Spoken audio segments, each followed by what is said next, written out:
ये क्वेश्चन डाला हुआ है, आप वेबसाइट पे जाकर के इसको डाउनलोड कर सकते हैं। लेकिन इसका जो ऑप्शन दिया हुआ है उसके अनुसार से जो आंसर दिया हुआ है दो क्वेश्चन का मेरे अनुसार से आप उसमें जस्टिफाई कीजिएगा। मेरे अनुसार से ये आंसर गलत है। जैसे फर्स्ट क्वेश्चन है an Indian scientist who won Nobel prize for physics is. सब लोग जानते हैं सीवी रमन। रमन इफेक्ट के कारण उनको 1930 में नोबेल प्राइज दिया गया था। इसके बाद नॉमिनेट हुए थे भाभा जी, एच.जे. भाभा, लेकिन उनको दिया नहीं गया था, उनको मिला नहीं था। 2 बार नॉमिनेट हुए थे, लेकिन ऑप्शन में उसी को दिया जा रहा है, ऑप्शन बी, यानी कि एच.जे. भाभा, जबकि ऐसा गलत है। ऑप्शन इसका डी सही है, 1 का डी ऑप्शन सही है। Sir CV Raman, Raman effect के कारण और scattering of light by atomic particles, उसके कारण स्पेक्ट्रोस्कोपी आता है, उसमें हम लोग हायर स्टडी में इसका यूज करते हैं। Second, which of the following is not systematic unit, not a system of unit. हम लोग जानते हैं यूनिट क्या है, what is unit. Unit is the basic value of any measurement. कोई कंपेयर करते हैं तो उसका जो सबसे सिंपलेस्ट पार्ट होता है दैट इज कॉल्ड यूनिट। जैसे लेंथ को कंपेयर करेंगे तो सेंटीमीटर, लेकिन ऐसा यूनिट अगर बोला जा रहा है तो मीटर होगा। तो CGS system, MKS system, FPS system और एसआई सिस्टम, इतने सिस्टम होते हैं। इसमें centimetre, gram second, metre, kilogram second, foot pound second और ऐसा यूनिट 7 फिजिकल क्वांटिटी का अलग अलग होता है। इसमें डेसिबल कोई सिस्टम नहीं है। डेसिबल एक यूनिट है लेकिन वो सिस्टम नहीं है। डेसिबल लाउडनेस का मेजर करने का यूनिट है। तो सेकंड का डी ऑप्शन सही है। Third question, the SI system of fundamental units are. अब एसआई सिस्टम में कौन कौन होता है, तो metre, kilogram, second, ampere, mole, kelvin और कैंडला। ये 7 फिजिकल क्वांटिटी है। Length, mass, time, current, amount of substance, temperature और luminous intensity. Metre, kilogram, second, ampere, kelvin, mole and candela. Second, ampere, kelvin, mole and candela, यानी कि first option इसका सही है। Fourth question है vehicle travels half of distance with velocity speed v1 and half with v2, then its average speed is. मान लेते हैं यहाँ से एक बॉडी गया है ये, लेकिन इस बीच में 2 हाफ यहाँ पे है। ये डिस्टेंस d/2 है और ये भी d/2 है, टोटल डिस्टेंस है d। तो इसमें हाफ डिस्टेंस में वो ट्रेवल कर रहा है v1। तो यहाँ से यहाँ तक जाने में कितना टाइम है, तो टाइम बराबर होता है velocity by distance by velocity, या वेलोसिटी बराबर होता है डिस्टेंस बाई टाइम। तो t1 equals to d1 v1। तो d1 क्या है, d/2 और v1 तो हम लोग लिख रहे हैं 1/v1। ये इक्वेशन फर्स्ट हो गया। t2 क्या होगा, सिमिलरली इसी तरह से t2 है d/2 1/v2। Second, total time क्या हुआ, t1 plus t2 equals to क्या हुआ, तो d/2 1/v1 प्लस 1/v2, ये बाय 1/v2। और टोटल डिस्टेंस क्या हुआ, तो d हो गया। तो एवरेज क्या हो गया, total distance divide by time, distance हो गया ये और टाइम हो गया ये, d/2 1/v1 प्लस 1/v2। इस केस में d2 कैंसिल हो गया, ये 2 ऊपर चला जाएगा, ये 2 हो गया और नीचे में हो गया v1 plus v2 divided by v1 into v2। तो ये हो जाएगा 2v1 v2 divided by v1 plus v2। इस तरह से हम लोग ऑप्शन सी सही मानते हैं। ये सी ऑप्शन सही हो गया। Next question,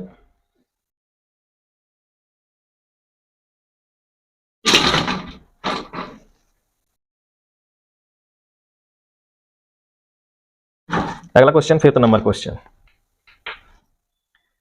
which of the following can be used to describe how fast an object is moving along with direction of motion at given instant of time। जैसे हम लोग किसी बाइक पे जाते हैं, बाइक चलाते हैं हम लोग, तो हमेशा बाइक चलाना पसंद किए हुए हैं। बाइक पे अगर भी कोई पर्सन बैठा हुआ है तो वो स्पीडोमीटर में क्या देखता है, स्पीडोमीटर में देखता है कि अभी 0 है, अभी तुरंत जो है हम 50 चले गए, 80 चले गए, तो ये 80 किलोमीटर पर आवर स्पीड उसका दिखा रहा है। तो क्या वो 1 घंटा ट्रेवल कर लिया, नहीं, ये इंस्टेंटेनियस स्पीड दिखा रहा है कि उस समय उसका स्पीड क्या है। वही अगर 1 घंटे तक में जारी रखेगा तो 1 किलोमीटर पहुंच जाएगा उस स्पीड से। लेकिन वो क्षणिक टाइम के लिए है, इसी क्षण के लिए है, तो उसको क्षणिक चाल कहा जाता है। उसको हम लोग क्षणिक, चूंकि यहाँ पे which of the following can be used to describe how fast object is moving along with the direction of motion. यहाँ देखिएगा वेक्टर का बात किया हुआ, direction of motion with given instant of time. तो यहाँ दो चीज है, इंस्टेंटेनियस वेलोसिटी और इंस्टेंटेनियस स्पीड। तो डायरेक्शन ऑफ मोशन का मतलब है उसी डायरेक्शन में एक्सेलरेशन होगा, और acceleration is velocity by time, यानी कि हम वेलोसिटी का बात कर रहे हैं, स्पीड का बात नहीं कर रहे हैं। तो यहाँ दो ऑप्शन है, एक जैसा लग रहा है, लेकिन इसका आंसर होगा इंस्टेंटेनियस वेलोसिटी, ए। अगला क्वेश्चन है, next question, 6th number question. Maximum range of projectile. Projectile motion हम लोग पढ़े हुए हैं। प्रोजेक्टाइल का मतलब होता है 2 डायमेंशनल मोशन है ये। किसी बॉडी को यदि v या u, इनिशियल स्पीड इसका u है, u से प्रोजेक्ट किया जाए, एंगल थीटा है, उस केस में इसका दो कंपोनेंट होगा, हॉरिजॉन्टल कंपोनेंट होगा u cos थीटा और वर्टिकल कंपोनेंट होगा u sin थीटा। लेकिन इस डायरेक्शन में कोई फोर्स नहीं लग रहा है बॉडी पे फोर्स जब भी लग रहा है, जैसे मान लीजिए यहाँ पे तो बॉडी पे फोर्स mg लग रहा है, इस डायरेक्शन में कोई फोर्स नहीं है। जब इस डायरेक्शन में फोर्स नहीं है तो इस डायरेक्शन में एक्सेलरेशन नहीं है, तो वेलोसिटी चेंज नहीं होगा या स्पीड चेंज नहीं होगा। तो इस डायरेक्शन में इसका स्पीड सेम रहेगा। यहाँ से यहाँ तक जाने में जो टाइम लगेगा वो टाइम t होगा, कैपिटल T होगा, जिसको टाइम ऑफ फ्लाइट कहते हैं। लेकिन हम लोग जानते हैं कि ये जो यहाँ से यहाँ मैक्सिमम रेंज है वो r से डिनोट करते हैं, और जो मैक्सिमम हाइट है उसको h से डिनोट करते हैं। तीनों का रिलेशन अलग अलग है, इसको फाइंड आउट किया जाता है, लेकिन रेंज बराबर होता है u² sin 2 theta divided by g। अब इसमें मैक्सिमम रेंज कब होगा? जिस समय ये sin 2 थीटा का वैल्यू 1 हो जाएगा। तो sin 2 थीटा का वैल्यू कब 1 होगा? जब थीटा इक्वल्स टू 45 डिग्री होगा। तो 45 डिग्री होगा तो sin 90 का वैल्यू 1 होगा। तो ऐसे केस में कौन सा ऑप्शन सही हुआ? आर मैक्सिमम कितना है? दैट इज u² बाई जी, लेकिन वो 45 एंगल पे है, तो ए ऑप्शन सही है। 7th नंबर क्वेश्चन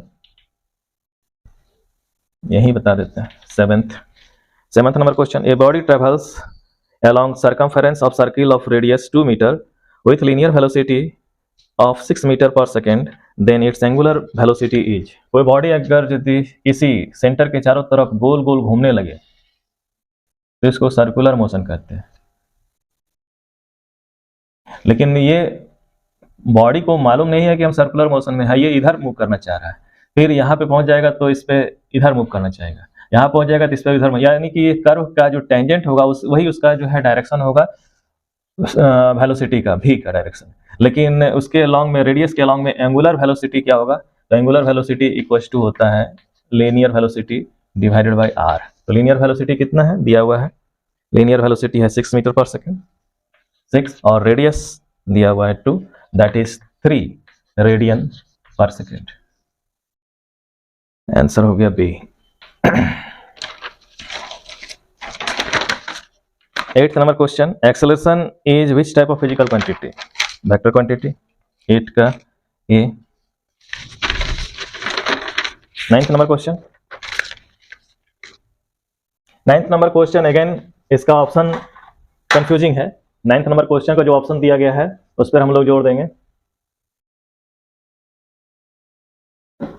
क्वेश्चन है, student studies some equation, power equals to work by time, force equals to mass into acceleration, velocity equals to displacement by time. How many vector quantities are contained in the equations? In the equations हमारे पास कितने equations हैं? 3 equation है। अब question पूछ रहा है ये तीनों इक्वेशन में कितने वेक्टर क्वांटिटी है? इन द इक्वेशंस। एक विद्यार्थी कुछ समीकरणों का अध्ययन करता है। शक्ति बराबर कार्य बट्टा समय, बल बराबर द्रव्यमान गुने त्वरण, वेग बराबर विस्थापन बट्टे समय। समीकरणों में कितनी सदिश राशियां निहित हैं? इन समीकरण 3 है, इस इक्वेशन में कितने वेक्टर क्वांटिटी है? तो force is a vector quantity, acceleration is vector quantity, velocity is vector quantity, displacement is vector quantity. कितने वेक्टर क्वांटिटी है? 1 2 3 4। लेकिन ऑप्शन में दिया जा रहा है 9th का ऑप्शन देखते हैं तो उसमें दिया जा रहा है 2 ऑप्शन सही है। इसमें वेक्टर क्वांटिटी अगर बोल दिया, जैसे कि अगर हम लोग ये सोचते हैं कि पावर, फोर्स और वेलोसिटी ये तीनों में वेक्टर क्वांटिटी कितने हैं तो 2 हुए। लेकिन बोला जा रहा है इक्वेशंस में कितने वेक्टर क्वांटिटी है। इक्वेशन अगर बोल रहे हैं तो इक्वेशन में फोर्स, एक्सेलरेशन, वेलोसिटी और टाइम, इसमें बोला जाता है कि कितने रिलेशन वेक्टर क्वांटिटी के हैं, तो सीधे सीधे तो आंसर होता है 2। लेकिन यहाँ पे कंफ्यूजन क्रिएट कर दिया गया, इस तरह क्वेश्चन नहीं देना चाहिए, लेकिन इसका मेरे अनुसार से 4 ऑप्शन सही होगा। 10th नंबर क्वेश्चन, ये जैक में जो दिया हुआ है, जो झारनेट पे आंसर दिया हुआ है, लास्ट में ये आंसर भी दिया हुआ है, देखिएगा इसमें डाउनलोड कीजिएगा सर, उसमें दिया हुआ है आंसर, 9th का आंसर दिया हुआ है, 9th का भी ऑप्शन दिया हुआ है, जो कि गलत है। 10th नंबर क्वेश्चन, यदि दो इक्वेशन अगर बोला था कितने फिजिकल क्वांटिटीज, इक्वेशन हमारे पास 3 है, 3 फिजिकल क्वांटिटी को मेजर किया जा रहा है। पावर जो है वर्क स्केलर क्वांटिटी है, टाइम स्केलर क्वांटिटी है, तो पावर स्केलर क्वांटिटी है। लेकिन force vector quantity, acceleration vector quantity, velocity displacement ये सब वेक्टर क्वांटिटी है, मास स्केलर क्वांटिटी है। इक्वेशन तो हमारे पास 2 है, लेकिन 3 है, लेकिन उसमें जो है पढ़ो, इसमें जो है 4 वेक्टर क्वांटिटीज है। 11th number question, why we experience recoil in a gun after firing a bullet. जब हम किसी बंदूक के नाली से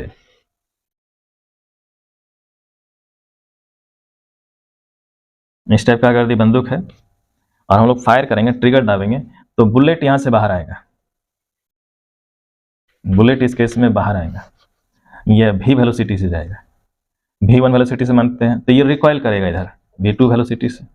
लेकिन यहाँ पे कौन सा लॉ काम कर रहा है, तो conservation of linear momentum. Conservation of linear momentum क्या बताता है कि कोई सिस्टम में अगर एक्सटर्नल फोर्स नहीं लगता है तो उसका मोमेंटम कंजर्व रहेगा। एक्सटर्नल फोर्स अगर नहीं रहा तो कंजर्व रहेगा। एक्सटर्नल फोर्स तो नहीं लग रहा है, जो भी है वो अंदरूनी चीज है, तो यदि कंजर्व रहा तो ये अगर इधर जाता है तो इसके पीछे जो है ये आएगा। इसके पीछे का न्यूटन्स का थर्ड लॉ भी है, every action there is equal and opposite reaction. और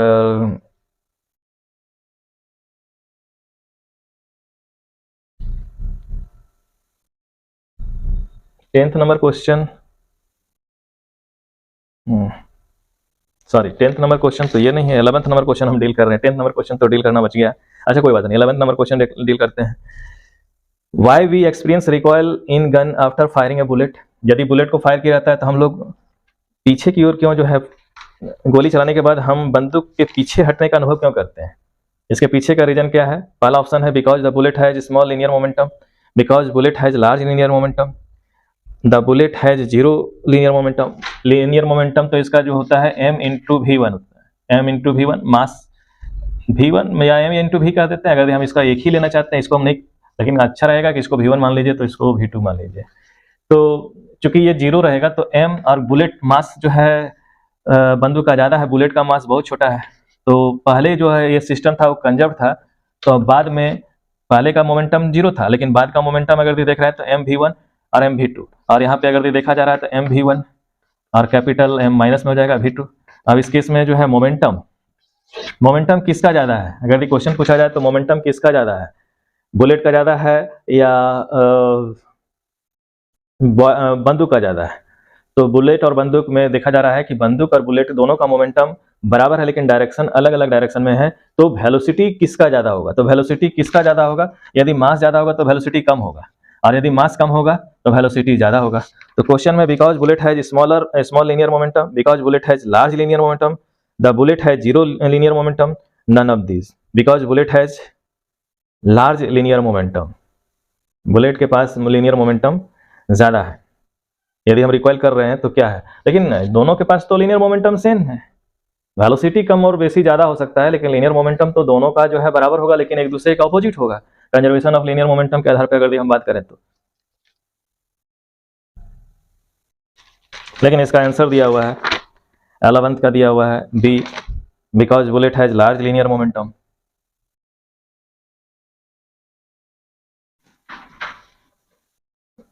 चलिए 10th number question, two sack of water. यदि हम कोई सामान लिए हुए मतलब कोई कपड़ा को अगर सुखाने के लिए हम लोग झाड़ते हैं, इसको ऐसे निचोड़ करके इसमें झाड़ देते हैं, तो उस समय क्या होता है, तो हम लोग जानते हैं कि कपड़े में वाटर के ड्रॉपलेट्स होते हैं उसके धागे में। जैसे ही कपड़े को नीचे करेंगे, इनर्सिया ऑफ रेस्ट और इनर्सिया ऑफ मोशन के कारण इसको तो मोशन में लाना चाहेंगे, लेकिन ये रेस्ट में ही रहना चाहेगा, इसलिए यहीं रह जाएगा और कपड़े जो हैं वो नीचे चले जाएंगे। इस तरह से पानी का ड्रॉपलेट्स आप देखिएगा गौर करके, यदि स्लो मोशन कैमरा लगा करके उसको रिकॉर्ड करें और तब देखिएगा तो ड्रॉपलेट्स वहीं रहेगा। तो न्यूटन्स का फर्स्ट लॉ से काम करता है। 12th number question,